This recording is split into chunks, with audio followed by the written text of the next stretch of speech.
Ayoko lang nami-mislead ang mga tao into believing na ito po'y totoo. Duterte, Malaki ayan po. pong problema. Alam naman po nila na iglesia po ako, hindi po kami umiinom ng kahit anong alak o anong inuming nakalala ko. Pipiliin namin na ipa-fact check yung may para sa amin yung relevant sa bayan. Ganon. Trabaho kasi yan dapat talaga ng bawat gumagamit ng social media. Hindi ko na kailang, Mr. Chair, hindi ko na kailang i-fact check ito. Alam kong mali ito eh. So tama, sorry. Sir. Tinatanong ko po kayo eh. So ito pong dalawang natitira, kami na naman po ang gagawa ng paraan para lang ma-take down ito. Yung pong dalawa kasi na-take down na namin. Pero kami lang po ang gumawa. Hindi po ba kawawa naman kami? I mean, hindi pwedeng iasa. Hindi pwedeng iasa sa fact checkers ang laban sa disinformasyon. Nakikipagdebate ka pa sa akin, ma'am. Pinapasalamatan na nga kita kahit partially. Hindi ako O kaya nga, pakinggan mo Mameli. muna ako. Makinig ka muna.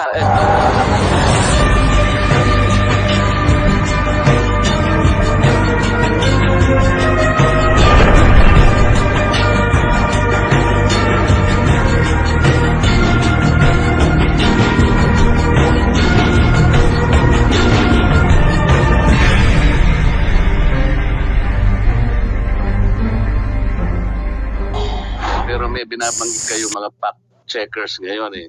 Opo. Katulad ko po, Mr. Che, napakarami pong mga fake news na iniugnay po sa akin. Ito pong isa, kamukha nito ay Orly Gutesa, Break Silence.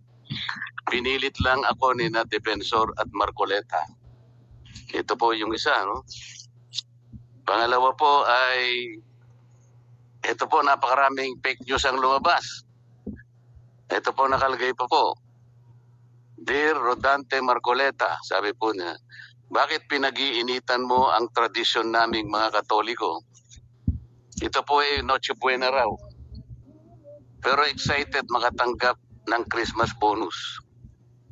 Sa totoo lang, Mr. Chair, wala naman po akong binabanggit ng kahit ano tungkol sa Noche Buena. Ito po ay lumitaw makaraan na pag-usapan na meron yatang nagsabi na opisyal ng ating gobyerno ng 500 pesos ay kasyang-kasa sa Noche Buena.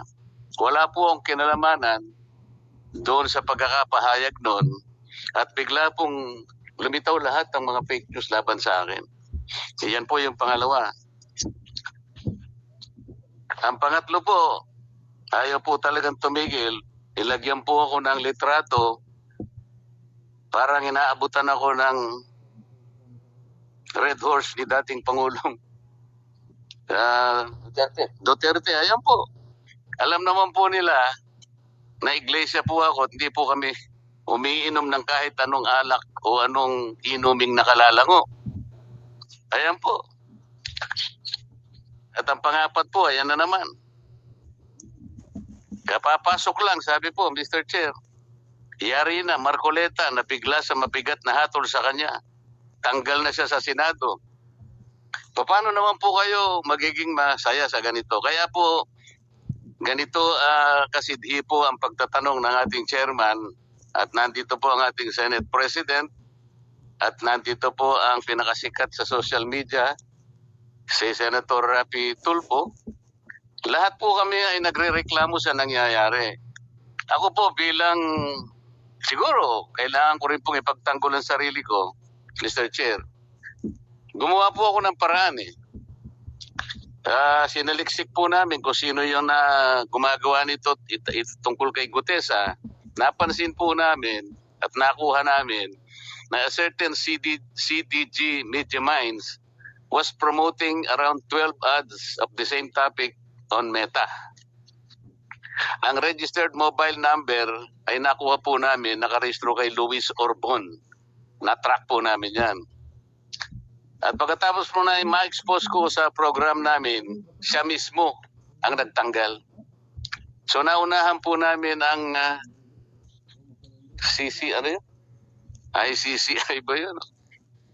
Naunahan po namin ng TICT, mabuti tinanggal po yun. Kasi nakuha po namin yung kanyang pagkakakilanlan, pati yung kanyang telepono, nakuha namin pati yung kanyang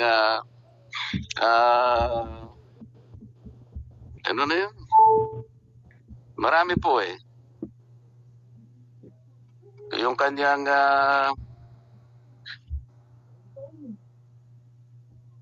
Magkakailanlan sa kanya. Yung ginagamit sa Facebook. Yung email address po niya, pati website niya, nakuha po namin. Kaya siya na po ang nagtanggal. Pagkatapos, ito pong Noche Buena, ganun din po ang ginawa namin. At iniulat din po namin sa aming contact sa Singapore na baka sakaling, ito po, inalis niya rin. Ngunit, ginamit na recycle po para ganun ay makarating na naman sa ibang kaparaanan. Ang problema dito, Mr. Chair, kagaya po na binabanggit ni Yusek Precious kanina, bakit po yung mga fact checkers po na alam natin, ang fact checkers ng Meta ay Verifiles at saka ang Rappler. Bakit po hindi nyo ma-take down kaagad? Ang ginawa lang po ninyo, inilabel ninyo na misinformation. At pagkatapos, naging demote na lang. Para sa ganon ay makita ng kukunting tao na lang. Bakit po ganon? Paano kayo naging fact checkers? Alam naman po ninyong hindi totoo. Kaya tama po yung sinasuggest nyo, dapat objective yung mga fact checkers. Yung walang kinikilingan, hindi namumulitika. Alam naman po ninyong completely fake po lahat ito eh. Bakit kinakailangan kami po ang gagawa ng paraan? Magsikap kami sa sarili namin para ma-take down lang ito. Sapagkat hindi lang po nakakainis eh. Nakakasira po talaga. Kung sa akin lang po siguro, hindi ko masyadong iindahin ito eh. Ang problema, kapag nakita ng mga tao kahit hindi totoo, pinaniniwalaan po nila eh. Their ability to mislead people, yung po ang masakit sa akin. Sa akin, kahit na hiyain ninyo ako, hindi masyado siguro sa akin yun. Ayoko lang nami-mislead ang mga tao into believing na ito po'y totoo. Malaki pong problema yun eh. Ano po bang pagkakaiba ng misinformation at saka disinformation? Secretary Monilagan, kasi sinabi mo kanina misinformation. Wala po akong nakikitang pagkakaiba ng dalawa na yun. Kung misinformation, they're getting the wrong facts altogether. Disinformation, ganun din. They try to mislead people. Kahit pagbalik-baliktarin nyo yung dalawang salita na yun, iisang kahulugan nun. They will get the facts wrong for people to be misled. Period.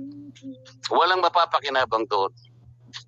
Why can't the fact checkers in the meantime do something? Sabi po kanina, ma'am, sabi mo, Attorney Bautista, meron jurisdiction tayo. How come that we have a jurisdiction but we cannot do anything about it? So this is an empty jurisdiction. Attorney Bautista? Opo. Sa RA 10175 po kasi, or the Cybercrime Prevention Act, meron po kasi tayong jurisdiction over, for example po, in this case, pag yung na-damage na tao ay nasa Pilipinas. Depende po kasi yan kung magkakaroon po ng kaso against the person, tapos yung pong subject nasa ibang bansa. Yun lang po, magkakaroon po ng proseso na magkakaroon ng filing of cases over the person na nasa ibang bansa.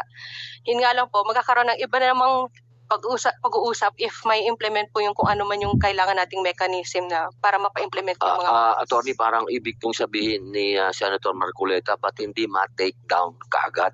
Opo, parang yun po parang kumakalat na ba? Kung hindi pa nila ginawa ng paraan na sila na yung magpa-take down, hindi pa mati-take down. Parang ang tagal. Parang wala tayong jurisdiction talaga. Parang ganun. Wala tayong power. Parang ganun po. Yes, Mr. Chair. Bakit sa dalawang pagkakataon nagawa namin? Dahil lamang sa pagsisikap namin na hindi ma-mislead ang tao. Kami na ang gumawa. Ito po ang paraan. Alam nyo naman eh. I-report ng user sa Meta sa Singapore. Meta Philippines delegates it to our third-party fact checker. From the third-party fact checker feedback, Meta in Singapore will take down degrading yung mga findings na yun. Bakit hindi nyo magawa yun? Bakit po kami nagawa namin? And we successfully took down at least 2 fake news. Tony? Okay. Tulad din po ng sinabi ng PNP kanina, nagagawan po kasi ng request sa mga social media platforms. Pero hanggang dun lang po kasi yung kaya namin gawin, hanggang mag-request. Tapos hindi Attorney, nagawa nga namin 2 beses. The question is, how come we did it before you can do it? Nagawa po namin. Pero ayaw na namin pong gawin dahil dapat kayo pong gumawa to protect us. Ang dami po ninyo eh. You are there to simply protect people. Mr. Chair, With Senator Raffy Tulfo? the permission of Senator Marcoleta, pinag-usapan natin yung mga fact-checker dito. Na first of all, I'd like to thank Rappler because there was one instance na I was a victim of fake news and then nagpalabas ang Rappler ng fact-checking and napatunayan na fake ngayon. So ang tanong ko, wala bang agency sa ating gobyerno na tinitingnan yung mga fact-checking group? At kapag napatunayan na talagang fake, then motu proprio, kayong gagawa ng paraan na para down yun, iti-take down yun. And then number 2, wala bang agency sa ating gobyerno ngayon na nag-check sa itong mga troll farms? Because itong usong-usong ngayon, itong troll farms, talamak na talamak to. Are we not doing anything about these troll farms? Salamat, Senator Marcoleta. Salamat, Senator, Mr. Chair. So, anybody would like to answer that? Unahin po natin yung ating mga fact-checkers. Okay lang sa iyo, Senator Marcoleta? Opo, unahin po natin ang Vera Files. Magandang umaga po. Alam mo, maganda itong hearing kasi at least marami tayong mapapaliwanag kung maraming points na ni-raise si Senator Marcoleta. So, isa-isahin natin. Isa kasi yung papel ng ano ba yung fact-checking in the first place, di ba?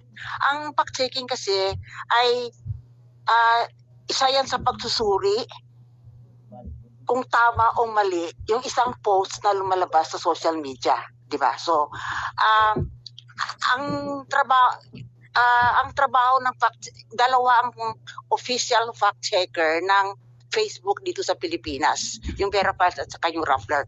Pero ang trabaho ng fact-checking ay lahat na gumagamit ng social media may dapat magiging fact-checker, di ba? Hindi ka yung ano yan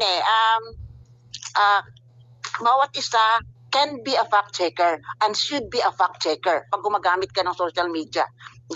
So, ang ginagawa sa ano kasi sa fact-checking arrangement tama yung sinasabi ni Senator Marcoleta na ang fact-checking arrangement namin sa Meta, di ba? Kina-classify namin pag may dito araw-araw kasi sinascour namin tinitingnan namin lahat ng mga post sa social media at saka alamin namin kung alin doon ang pwede namin fact check. Dami-dami talaga, hindi naman pwede namin kaya lahat. Kaya kailangan talaga bawat isa sa atin magtulungan at magpa-fact check, ganon. So paano namin kina-classify yung priority, 'di ba? Yung priority na kung anong unahin namin, ganon. Na isa dapat statement of fact, 'di ba? Hindi pwede kami mag-fact check ng opinion o kaya yung fiction, 'di ba? So dapat statement of fact ang aming ipa-fact check. Number 2, dapat relevant. 'Di ba? Yung may kabubuluhan sa bayan, yung away ni Ellen Adarna at ni Derek Ramsey, no? Kung sino nagsasabi ng totoo, hindi naman pakialaman 'yan, 'di ba?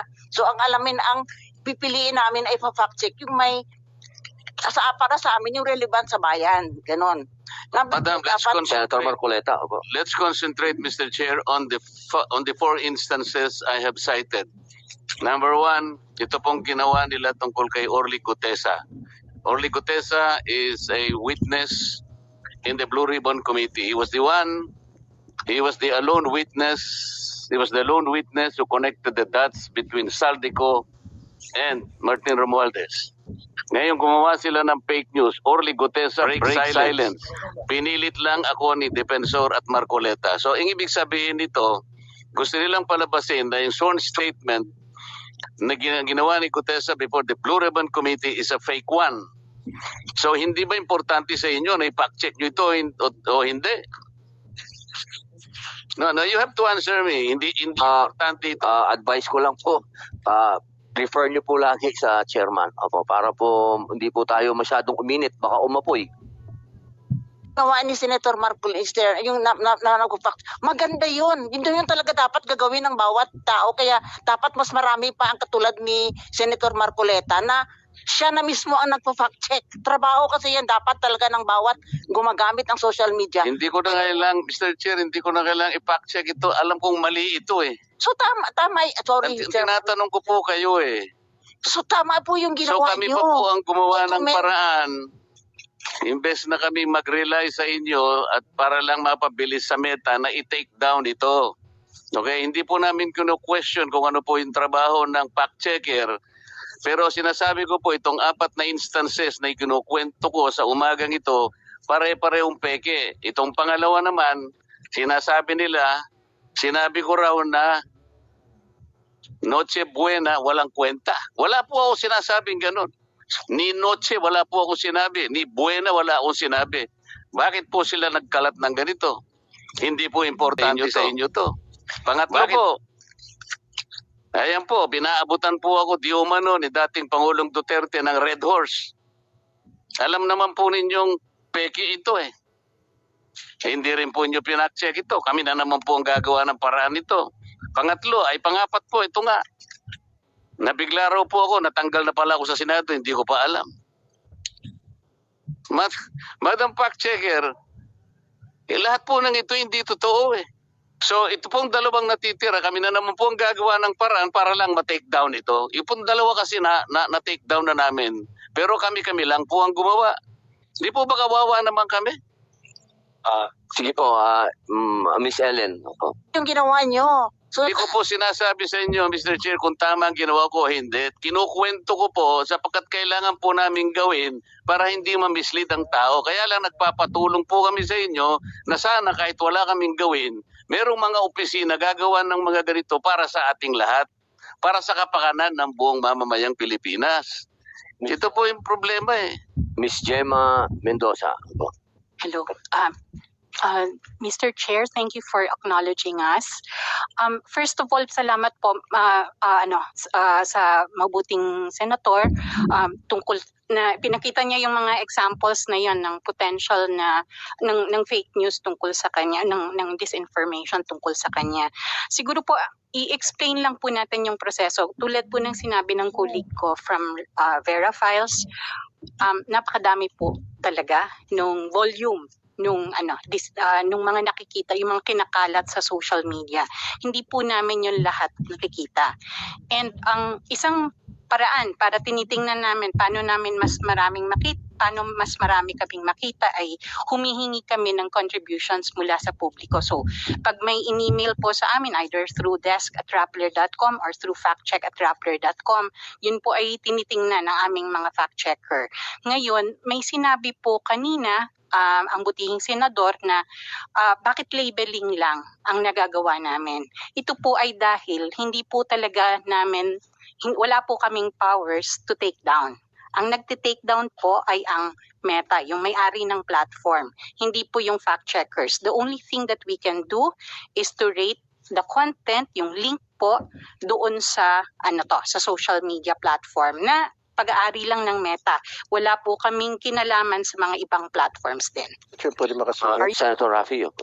Yeah, first of all, I would blame Rappler and Vera Files doon sa whether or not they're doing fact-checking kasi hindi naman nila responsibility yun eh. Ang responsibility talaga dapat, sabi kanina, motor proprio, dapat isang ahensya ng ating pamahalaan na magtingin doon sa mga lumalabas sa social media na whether ito ay totoo hindi, at kapag hindi, then agad-agad kumilos, nandiyan naman yung PNP para maka-take down. And I would suggest, lastly, Mr. Chair, siguro total meron tayong national ID system na lahat ng mga magkaroon ng accounts sa social media, whether Facebook, TikTok, YouTube, whatever that is, kailangan mag-present ng ID. para isang account lang ang pwedeng i-open. Kasi nangyayari kasi Mr. Chair ngayon, nakakapag-open sila ng 1-2 sawang account using dummy accounts. And these are the people na nag-umpisa ng mga fake news. Malakas ang loob nila dahil fake yung mga accounts nila. So why don't we come up with a law? Isasama siguro natin, Mr. Chair, dun sa batas na pinapasa mo, each and every person na gustong magkaroon ng account sa social media must register. They have to have the ID. Meron tayong national ID system, so hindi pwede sabihin anti-purto. At kapag once na register ka sa Facebook, sa pangalan mong yun, hindi ka na pwedeng dumoble pa kasi naka-flag ka na doon. Thank you, Mr. Chair. Oh, tama po, maganda po yan. Nandito po yan sa ating troll farm, anti-troll farm. Napaganda po ng mungkahi po ninyo, Senator Raffy. Meron pong hindi naasagot kanina. Opo, maganda po yung tanong ni Senator Marcoleta. Wala po ba kayo talagang kinikilingan sa politika? Sa atin pong fact checkers. Una po kayo, opo. Ma'am Ellen. I mean, as a journalist, no, kahit na, kasi marami kasing klaseng journalist, no, dapat kasi non-partisan, di ba? Wala kaming kinikilingan politika. Ang pwede mo sigurong masabing bias kami sa katotohanan tsaka sa facts yun ng ano. So, kung saan kami dalhin ng ng impormasyon, doon ang punta namin. Gusto ko lang kasi tapusin yung criteria na ginagamit namin kasi sa dami-dami talaga ng kasinungalingan na lumalabas sa social media. Hindi namin talaga pwede lahat hindi pwedeng iasa sa fact checkers ang laban sa disinformasyon, di ba? So dapat talaga bawat isa sa atin yung lahat-lahat natin gumawa ng ating paraan. So di ba nasabi ko na kanina na dapat yun statement of fact, yung hindi yun fiction, hindi yun opinion, yung ang dapat namin i-fact check. Ang pangalawa is yun nga yung relevance, di ba? Dapat may relevance. Ang pangatlo is that timing, di ba? Yung tawag dito, yung hindi history ang aming ipafact check na nangyari pa nung panahon pa ni Magellan, di ba? Ganon. So, yung dapat timely, di ba? Ang isa pa is that halimbawa po ngayon, Ma'am Ellen, narinig nyo na po kay Senator Marcoleta yung mga bagay na ikinakabahala niya. Yung po ba mabibigyan po ng panahon sa inyo para ma-fact check nyo po yun? Oo naman. Oo. Opo yun. Marcoleta, ano po ang masasabi ninyo? Bibigyan daw po nila ng panahon yung 4 na issue sa inyo. Ito pa kasi. Isa pa kasi kailangan yung nasabi namin feasibility. Dapat titingnan namin kung kaya namin yan ma-debunk, ano ba yung debunk sa Tagalog? Mapawalang saysay niyo po. Ano po yan? At least, no? At least within 24 hours. Kasi ang purpose kasi ng fact-checking is to stop the spread of falsehood para mahinto yung pagkalat. Kasi kung marami namang pwede naman kasi mag-investigative journalism ka na pwede kang abutin ng 1 buwan, di ba ganon? Pero sa fact-checking kasi, kailangan ang purpose mo kasi doon para mahinto yung pagkalat kasi sa... yun nga po ang gusto po ni Senator Marcoleta. Virality kasi, importante kasi yung in just in a few seconds, nagba-viral yan eh. So, importante, ma-stop mo. Pero kung hindi namin yan kung feeling namin kailangan pa maraming mas marami pa kaming kailangan para ma-debunk yun, ganun. Ipapasa namin yun sa team na pwede siguro mag-investigative journalism, ganun. So, ayun ang mga criteria. Katulad po ngayon, ma'am, nasabi na po sa inyo ng harapan na sinasabi niya fake news yun. Pwede po ba niyong i-debunk yan? Tingnan namin kung mag-fall doon sa criteria. Tapos ito pa, hindi kami nag-take down, di ba? Nasabi ka din ni Gemma, kami ay nagka-classify false, fake, misleading, mga ganon. So, submit namin yan sa Facebook. Facebook ang nag-take action.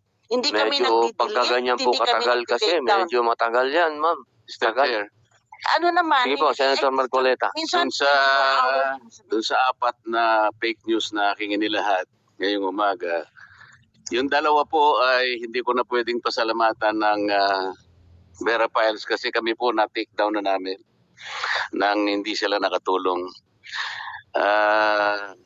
Pero kailangan pong malaman po ninyong lahat na bago po namin nagawa yun, ini-email po namin kasi yung Vera Files at saka yung Rappler. Pero yung Rappler binibigay rin sa Vera Files. Pero napakabagal po talaga yung action. Kaya doon sa unang dalawang sinabi kong fake news, kami na po talaga nakipag-coordinate. Kasi pag dinemote po yun, ang ibig sabihin nun, meron pa rin pong makakakita, ngunit kokonti na lang.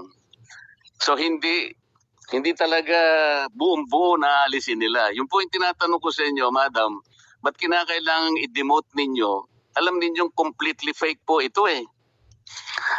Talaga pong hindi kayo ang nagte-take down, alam namin yun. Bakit kami nagawa namin? Ngunit samantalang kayo ang may direkta pong may communication, bakit kinakailangan po natin pagtalunan pa ito?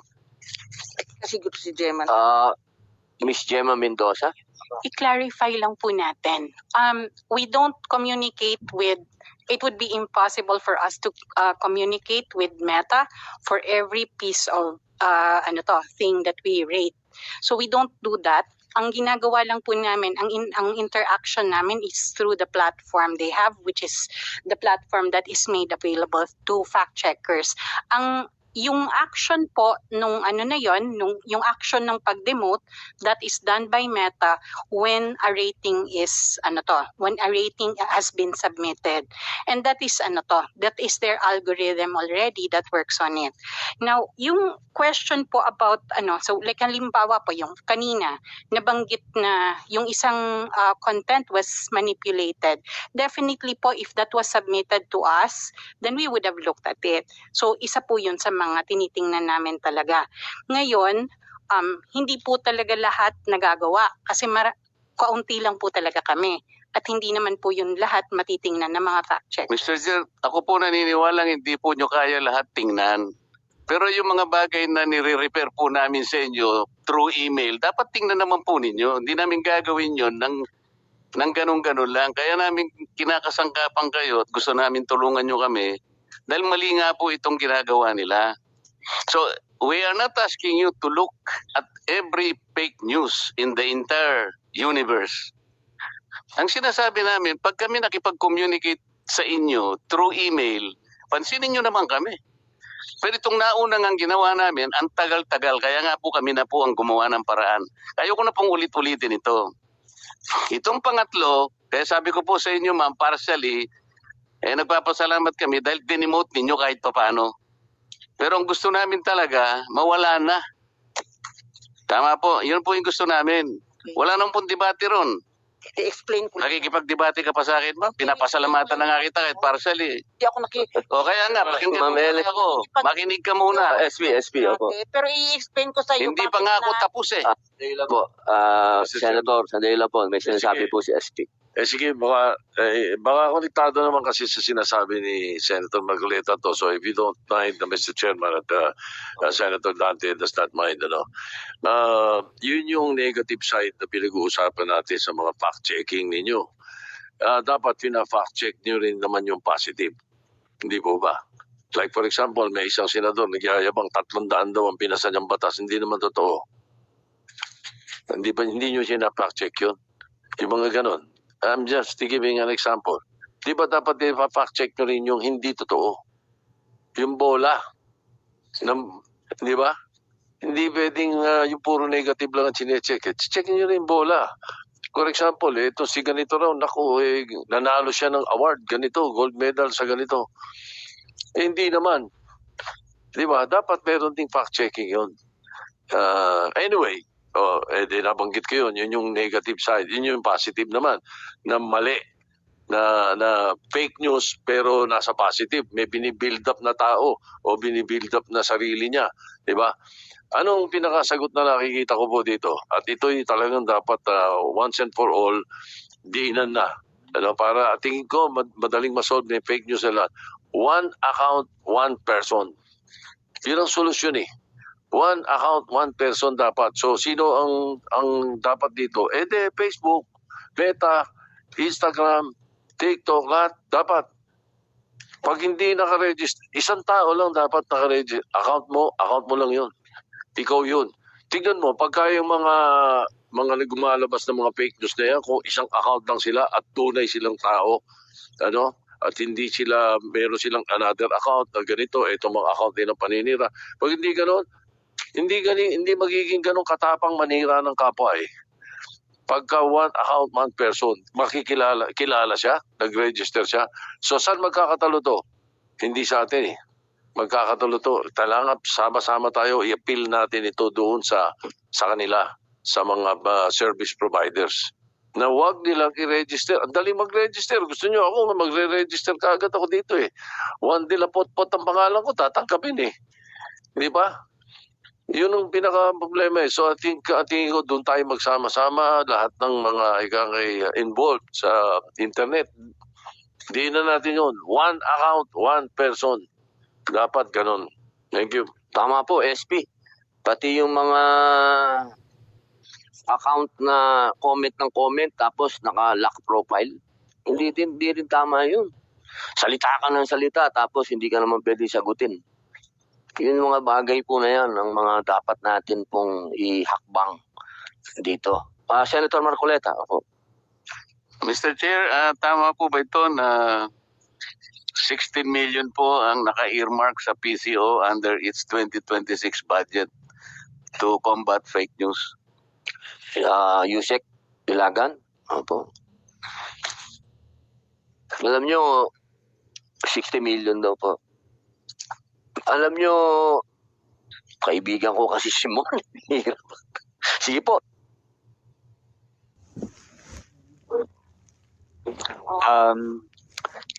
Sorry, sir. I'm just checking lang the data, Senator. We're just fact-checking the data. but there's no specific Kasi about po, the fake news. Kaya po tinatanong ito dahil kung hindi po nyo mate-take down ng mga fake news na nire-report namin, nandito po ang ating Senate President. Baka tanggalin po niya yan. Ilagay na lang po natin sa makakatanggal po ng mga fake news sa madaling panahon. Hindi po yung nagtatagal. Habang nag-aantay po tayo ng sagot po ninyo, baka po merong gustong idagdag yung mga fact-checkers po natin sa punto po kanina tungkol sa political alliance. So, wala pong political alliance sa inyo? Wala po. And we regularly disclose the list of fact checks that we do every year. So the other thing po na note ko lang po dito is pag may link po na sinubmit, so baka lang po, I was checking our email, baka lang po sir walang na-submit na link, and that was probably the reason why it was not fact checked. Tapos baka po pwedeng sa next na meeting may meta dito. Opo, Mr. Chair, siguro, sabi niyo po kasi kanina hindi lahat na-fact check ninyo. So, is it a problem of competence or your ability to fact check all things that go to the internet? Kasi kung talagang imposible naman yon, so what is a fact checker for? Kung hindi nyo naman talaga mapafact check lahat. Kagaya ng nangyayari po ngayon. Ano po yung limitations ninyo, if there are limitations? Yung fact-checking po, tulad po ng sinabi ng aking colleague, is that it's an exercise that we started doing because there's posting online. There are people posting online. And siguro ilang million po nung mga Pinoy ang nagpo-post online on a given day. So yung ganong volume po talaga, hindi po talaga kaya yon ng nung isang small organization na tulad namin. But what does Facebook do with yung mga sinasubmit namin? Supposedly they're using their algorithms to look for similar content similar to the ones we have already rated. But I cannot speak po, Mr. Chair, for Facebook, Meta needs to speak for itself because hindi po kami yung hindi po kami yung platform. We're only fact-checking what we see and what we can reasonably fact-check. Mr. Chair, we were informed that Veraphiles and Rapplers are the ones employed by Meta to be the fact-checkers. That is true, Mr. Chair. So we you have an admitted- arrangement. You admitted the obligation for Meta to fact-check. We do not have, Mr. Chair, the obligation to fact-check all content on Facebook. That is impossible, and we don't even Kaya nga see all tinatanong ko content. po sa inyo, what is your limitation kung meron? Kasi sabi nyo, you are a fact-checker. Mm-mm. So, kung hindi nyo lahat mapafact-check, ano ba yung limitations? Para malaman namin. The limitation is volume, as I mentioned po, Mr. Chair, and that's the reason po why, as my colleague was pointing out, So, we lahat po we talaga. probably fall on the limited area of your fact-checking responsibility. Kagaya nito, 4 lang po yung sinasabi ko, pero hindi pa na fact-check on time. And it needed us to do it all alone by ourselves para lang po maproteksyonan kami. Mr. Chair, when I just checked my inbox and I was looking for the link to those posts.